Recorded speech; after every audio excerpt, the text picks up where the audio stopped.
Now let's get into it.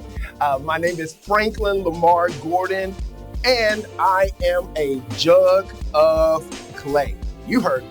My name is Franklin Lamar Gordon, and I am a jug of clay. And this is due to the fact, according to Paul's writing, as he writes to the church of Corinth. In 2 Corinthians chapter 4, I would like to start at verse number 7 that breaks this introduction into the effect. And it says at verse number 7, "But we have this treasure in clay jars, so that it may be made clear that this extraordinary power belongs to God and does not come from us." Paul uses a metaphor to describe a follower. And by using this metaphor, Paul makes the recognition that there is something special on the inside of being a follower of Christ Jesus. Now, clay, really, Paul? Clay is what you want to compare us to? What makes clay so special? Well, when I was born, the doctor shared with my parents that I was not going to live past 48 hours. Let that sink in. So this doctor comes to my parents and say that your son has a defect and he won't live past 48 hours. He will be dead. And the reason of that was because I was unable to keep anything down in my stomach. So they had to perform an emergency operation so that they could untangle my intestines and place them in the right direction, in the right position. And even after the surgery, they shared with my parents, we still don't think he'll live past the age of 2. My digestive system, you could say, it was all whacked up, really messed up. I mean, it seemed like my stomach had a mind of its own.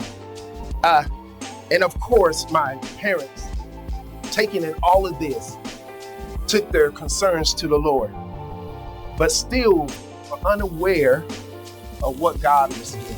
Now, there were some days that I must tell you I didn't want to eat or I couldn't eat because of the pain that I was feeling, and doctors were running out of suggestions of how to help serve me. Then one day, a call came in from Waynesboro, Georgia. That is a little town outside of Augusta, Georgia. It was my Aunt Ginger.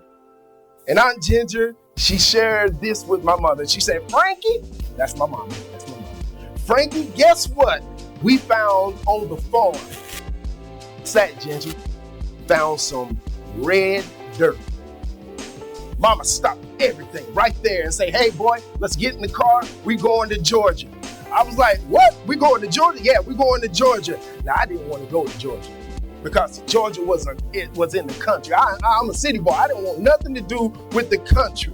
So when we arrived at Aunt Ginger's house, my aunt led us to the field where the red dirt was located. Mama pulled a piece of that red dirt and she placed it in my hand and said, "Hey, eat this." I was thinking, woman? Notice I said thinking. I was thinking, woman? Do you know?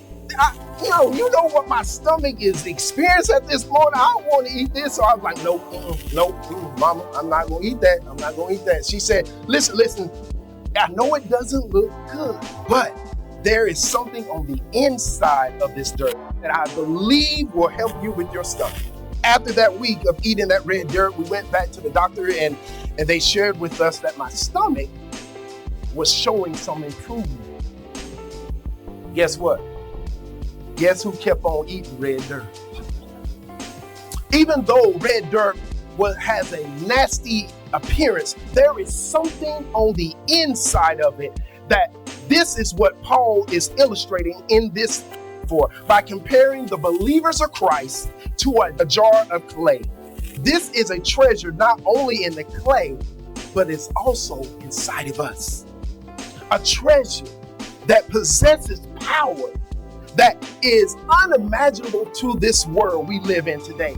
And one thing I must continue reminding myself, I have to just speak for myself, at times that this power that is inside of me, it doesn't belong to me. It belongs to God.